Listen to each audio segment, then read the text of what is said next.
Marcus was a quiet boy. He was 12 years old and lived in a small town where most people knew each other. He was not like other kids at his school, liked to keep to himself, and did not have many friends. Marcus loved to read books and walk. Alone, he found peace in being by himself. But sometimes, being alone made him feel lonely. One Friday afternoon, school ended, and Marcus packed his bag slowly. Wanted to get home before dark. The sun was starting to set, and the sky had soft orange colors. Marcus decided to take a shortcut through the park.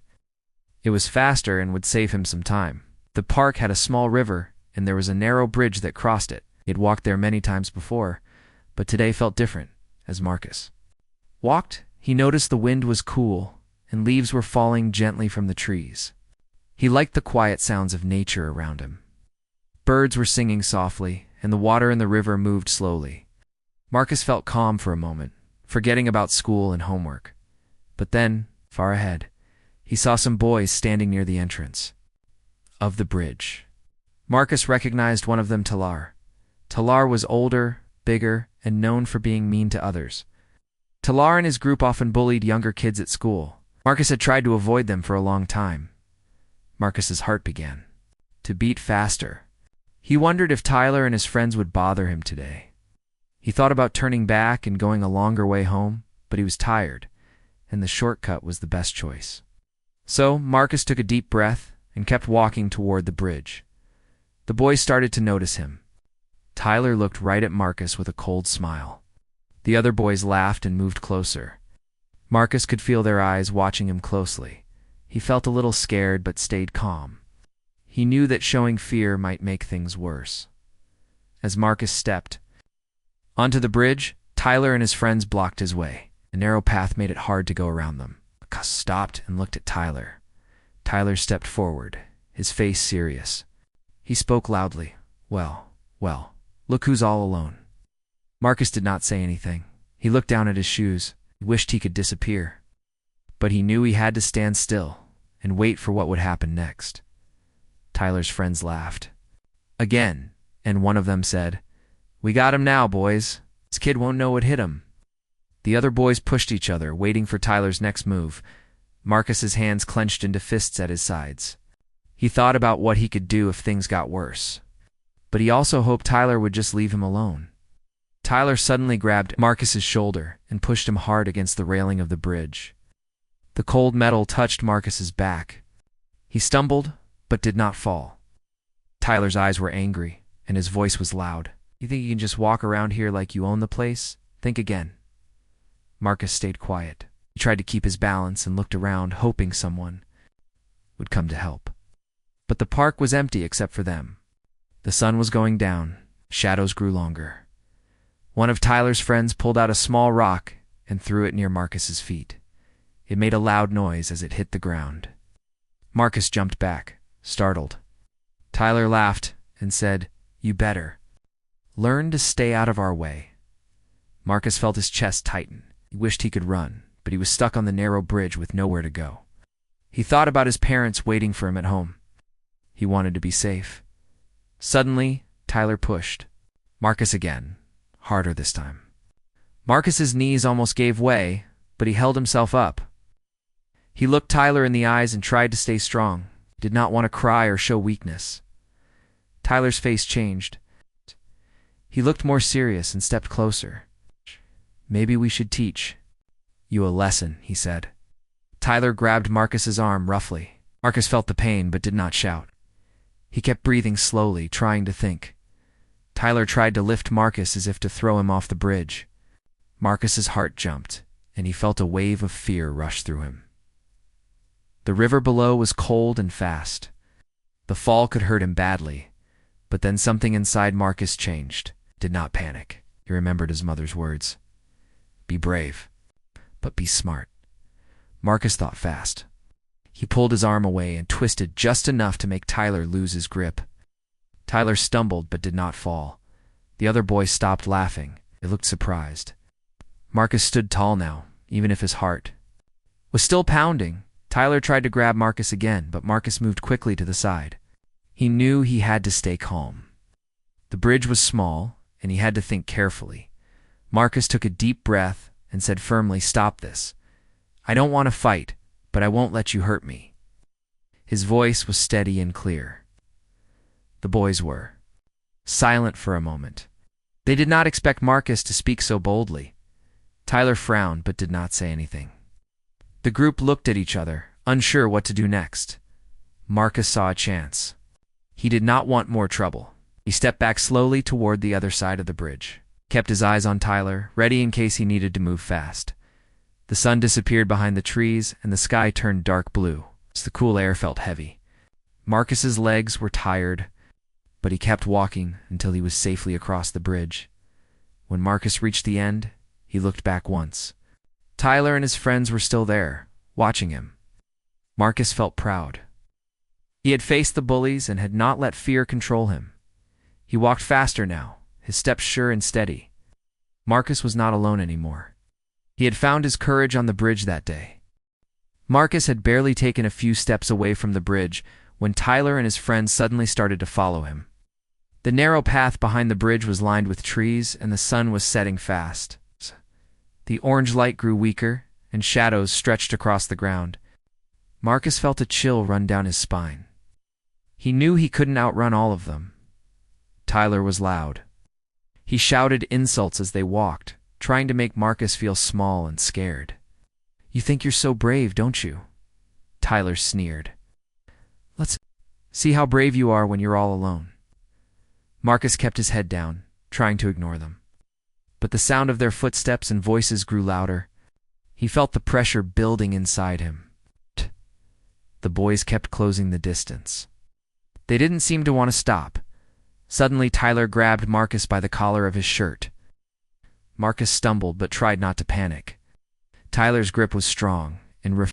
Marcus could feel the rough fabric biting into his skin. The other boys circled around like wolves waiting for a signal. Tyler sneered and pushed Marcus hard. Marcus hit the side of a tree and winced. Pain shot through his back, but he tried not to cry out. The trees seemed to close in on him. He felt trapped, like there was no way out. Tyler's voice lowered to a cold, threatening tone. "We're going to teach you a lesson you won't forget," he said. The other boys laughed cruelly. Marcus looked up and saw the bridge behind them. The narrow wooden planks crossed the small river below. The water was dark and fast-moving. Mind raced.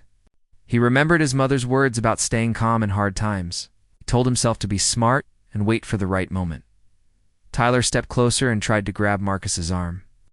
Marcus pulled away quickly. He didn't want to fight, but he also wouldn't let them hurt him. Tyler's friends moved in, blocking any escape routes. One of the boys, smaller than Tyler, but quicker, stepped forward and shoved Marcus toward the bridge.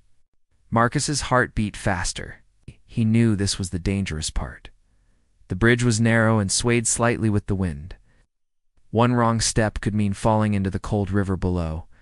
Tyler laughed and said, "Let's see if you can survive a fall." He grabbed Marcus's arm tightly and pulled him toward the edge of the bridge. Marcus's mind raced, but he did not freeze. Instead, he focused on his breathing. He remembered the self-defense moves he had seen on TV and learned at school. He twisted his body, trying to break free from Tyler's grip with all his strength. Marcus pushed Tyler's arm away and stepped back. Tyler lost his balance for a moment and almost fell onto the wooden railing. The other boys gasped. Marcus saw an opening, quickly stepped away from the edge and faced the group. His eyes were clear and steady. "You don't have to do this," Marcus said calmly. "Hurting others doesn't make you strong. It only makes you weaker." Tyler looked surprised. No one had spoken like that to him before. He frowned and tried to hide his uncertainty. Marcus took a deep breath and added, "You can stop now. You don't have to be mean to prove anything." For a moment, the boys were silent. The wind whispered through the trees. The water below moved steadily, unaware of the tension above. Then Tyler said angrily, "You think you're better than us? You're just a scared little kid." Marcus shook his head. "No, I'm not scared anymore." His voice was steady but kind. "I just want peace." The group looked at Marcus for a long time. Some of Tyler's friends shifted uncomfortably. They did not want to be part of the fight anymore. Tyler's face hardened again. He took a step forward, but then stopped. Something in Marcus's calmness made him pause. Suddenly, one of Tyler's friends, the smallest boy in the group, spoke up. "Maybe we should leave him alone," he said quietly. The others looked at the boy and then at Marcus. The mood began to change. The anger in the air slowly faded. Tyler glanced at his friends and then back at Marcus. His eyes narrowed, but he said nothing. Instead, he turned and walked away, with the group following behind him. Marcus watched them go. Relief flooded his chest. He was safe for now. He stood on the bridge for a moment, catching his breath. Sun had almost set, and the sky was a deep blue. The stars began to appear. Marcus smiled softly. He had faced his fear and found strength inside himself. He knew the path ahead might still be hard, but he was ready. He walked home slowly, thinking about what had just happened. He felt proud, not because he won a fight, but because he stayed calm and strong. At home, Marcus's parents were waiting. They hugged him tightly when he came through the door. Marcus told them about the bridge and the boys. His mother smiled gently. "You were very brave today," she said. "Remember, courage is not about fighting. It's about standing up for yourself with your heart." Marcus nodded. He knew he had learned something important. That night, Marcus slept peacefully. The world outside was still full of challenges, but Marcus was no longer alone. He had his courage, and that made all the difference. Marcus woke up the next morning feeling a mix of nervousness and hope. The night before had been heavy in his mind. He thought about Tyler and the boys on the bridge, wondered if they would come back, or if things at school would change. He also felt something new inside, a quiet strength that he had never known before. At breakfast, Marcus sat with his parents, who noticed something different in him. His father smiled and said, "You seem stronger today." Marcus nodded but did not say much. He was still trying to find the right words to explain what had happened. On the way to school, Marcus walked carefully. The streets were busy with children chatting and laughing. Some of them gave Marcus curious looks. He knew the story about the bridge would spread soon. Some kids might be kind, others might not. As Marcus entered the school gate, he felt eyes on him. He saw groups of students whispering and pointing. He tried to ignore it, focusing on getting to his classroom. But he noticed something surprising. Some kids who never spoke to him before smiled and nodded. They gave Marcus small waves or a quick thumbs up. It felt strange but good. During the first break, Marcus was walking through the hall when he heard a voice calling his name. It was Jamie, a girl from his class. Jamie was one of the popular students, kind and friendly. She stood next to Marcus and said softly, "I heard what happened on the bridge. That was brave of you." Marcus felt his cheeks warm. "Thanks," he replied quietly. He did not know what to say more. Jamie smiled and said, "If you ever need a friend, I'm here." And she walked away. Marcus's heart felt lighter. Maybe things were starting to change. Later, Marcus went to his locker when Tyler and his group appeared. Marcus felt a cold rush. But this time, he did not freeze. He looked at Tyler calmly. Tyler stopped in front of Marcus and said, "Look, I'm sorry about yesterday. We didn't mean to scare you so much." Marcus blinked, surprised. Tyler had never said sorry before. Tyler continued, "I guess we were wrong. You stood up to us, and it made me think." The other boys looked uncomfortable but said nothing. Marcus nodded slowly. "Thank you for saying that." Tyler looked away, then said, "Maybe we can be better from now on." Marcus wanted to believe him, said that would be good. From that day on, the school halls felt different for Marcus. Tyler and his friends no longer bullied him. Sometimes they even said hello. Marcus still had to be careful, but the fear was less, felt more accepted.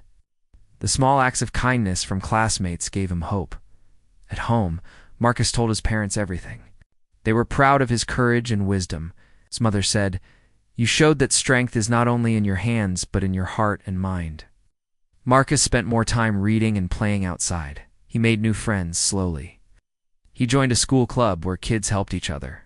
He realized that bravery was not just about facing bullies, but about believing in himself and being kind. One afternoon, Marcus saw Tyler sitting alone on a bench. He walked over and said, "Hi." Tyler looked up, surprised, but smiled. They talked for a little while, sharing stories. Marcus learned that Tyler had problems at home and sometimes acted out because of that. Marcus listened without judging. He understood that everyone had struggles. Their friendship grew slowly. Marcus realized that sometimes people act mean because they are hurting inside. Being kind could change more than just a fight. It could heal. Marcus's story began to inspire others at school. Teachers noticed the change in him and his classmates. The school started programs to help students understand kindness and respect. Marcus felt proud that something hard and scary on the bridge became a lesson for many. At night, Marcus dreamed of a future where no one had to be afraid, where kids helped each other instead of hurting. He knew it was a long road, but he was ready to walk it. Marcus woke early that morning with a new sense of calm. The days after the bridge incident had changed everything. He no longer felt like the lonely kid who walked by himself. Instead, he carried a quiet confidence inside him. The courage he showed that day was growing stronger with each passing moment. At school, the atmosphere was different. The whispers about what happened on the bridge had spread throughout the halls.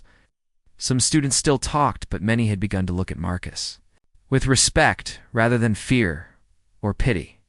Teachers smiled at him more warmly, and even kids who had ignored him before started to say hello. One day during recess, Marcus sat on the playground bench reading a book when Tyler and his friends walked over. Marcus braced himself, but instead of teasing or pushing, Tyler said, "Hey Marcus, want to play basketball with us?" Marcus was surprised. The invitation was unexpected. He nodded slowly, feeling a mix of excitement and nervousness. For the first time, Marcus joined in the game with Tyler and his friends. They played hard, laughing and joking together. Marcus realized they weren't so different after all. The walls between them started to come down, brick by brick. After the game, Tyler pulled Marcus aside. "Look, I want to say sorry again," he said quietly. "I was wrong before. Shouldn't have treated you like that." Marcus smiled, feeling the weight of those words. "It's okay," Marcus replied. "I know sometimes people don't understand others." Tyler nodded. "Yeah, I had some problems at home. I guess I didn't know how to deal with them." Marcus listened carefully. He didn't judge or make fun. He just said, "If you ever want to talk, I'm here." From that day forward, their friendship grew slowly but surely. Tyler started to change. He stopped bullying other kids and even stood up for some of them. The school noticed the difference and praised the boys for their growth. Marcus also noticed a change in himself. He wasn't scared to speak up anymore, joined the school's student council, and helped organize activities that promoted kindness and respect. His parents were proud of how far he had come. At home, Marcus shared his story with his family. They talked about how important it was to be brave and kind. His mother reminded him, "Real strength is in how you treat others, not how you fight." One afternoon, Marcus visited the park where the bridge stood. He looked at the spot where the fight had happened. The place no longer felt scary. Instead, it felt like a symbol of change and hope. Nearby, other kids were playing and laughing. Some of them had once been part of Tyler's group, but now joined Marcus in games and learning. Marcus thought about how one small moment of courage had created ripples far beyond what he imagined. It had changed not only his life, but the lives of others too. That evening, Marcus's school held a special assembly. Teachers, students, and parents gathered to talk about bullying and respect. Marcus was invited to share his story, standing. In front of the crowd, Marcus felt nervous, but strong. He told them about the bridge, about fear and courage, and about how kindness could make a difference. The audience listened quietly. Some wiped tears from their eyes. Many smiled with hope. After the assembly, Marcus received hugs and thanks from students and teachers alike. His story inspired many to stand up for themselves and others. Marcus realized that bravery wasn't just about fighting bullies, but about changing hearts and minds. He learned that real power came from kindness, understanding, and standing together. As The months passed, the school became a safer, happier place. Marcus and Tyler's friendship showed everyone that change was possible. Marcus never forgot the day on the bridge. But now it was a memory filled with hope and strength. He knew that, no matter what challenges came, he had the courage to face them. And most importantly, he knew he was never truly alone. Marcus's life changed in many small ways after that day on the bridge. The lonely boy who once walked quietly through the halls now held his head high. He knew the road ahead might still have bumps, but he felt ready to face whatever came his way. At school, Marcus noticed a new feeling in the air. Kids who used to ignore him now smiled or said hello. Some even invited him to join games or study groups. Marcus took each invitation with a shy but grateful heart. He was learning how to connect with others and trust new friends. Tyler had changed too. The angry boy who once bullied others was becoming someone people could count on. He apologized to those he had hurt and began to help in his own way. Tyler and Marcus were no longer enemies but friends who understood each other deeply. One afternoon, the school held a community day. Students, teachers, and parents worked together to clean up the playground, plant flowers, and paint walls. Marcus and Tyler worked side by side. They laughed as they painted bright colors on the old benches and picked up trash. Their teamwork inspired others, showing that even those with hard pasts could create good things. Marcus's parents watched proudly. They saw their son grow stronger, kinder, and more confident. His mother said, "You have turned a hard moment into a powerful story. We are so proud." Marcus smiled but remembered that courage was not about being perfect. It was about trying, learning, and forgiving. At home, Marcus often thought about the bridge. It was the place where everything changed. He remembered the fear he felt and the bravery he found inside. The bridge was no longer a place of danger, but a symbol of hope and strength. One day, Marcus's teacher asked him to help start a kindness club at school. The club's goal was to teach students how to treat each other with respect and understanding. Marcus accepted eagerly. He wanted to make sure no other kid would feel as scared as he once did. The kindness club grew quickly. Marcus and other students planned activities like compliment days, where everyone shared kind words, and helping hands, where students helped those who needed extra support. The school became a place where respect and friendship grew stronger every day. Marcus also spent time talking with Tyler. They shared their dreams and hopes for the future. Marcus learned that Tyler wanted to become a coach someday, to help kids learn teamwork and confidence. Marcus shared that he wanted to be a writer, telling stories that could inspire courage. Their friendship was a reminder that people could change and grow. One evening, Marcus's parents took him back to the park. They stood on the bridge and looked at the calm river below. The sun was setting, casting warm colors across the sky. Marcus felt a deep peace. He said softly, "This place isn't scary anymore. It's where I found my courage." His father smiled. "And you've shared that courage with many others." Marcus nodded, knowing the journey was not over, but feeling ready for what lay ahead. As Marcus walked home, he thought about all he had learned. He knew that bravery was not about fighting, but about standing up with kindness. It was about understanding others and helping them grow too. The boy who was once alone on the bridge was now a young leader, shining light in his school and community. Marcus's story became a symbol of hope, showing that even in the hardest moments, courage and kindness could change everything, and that truth would guide Marcus forever.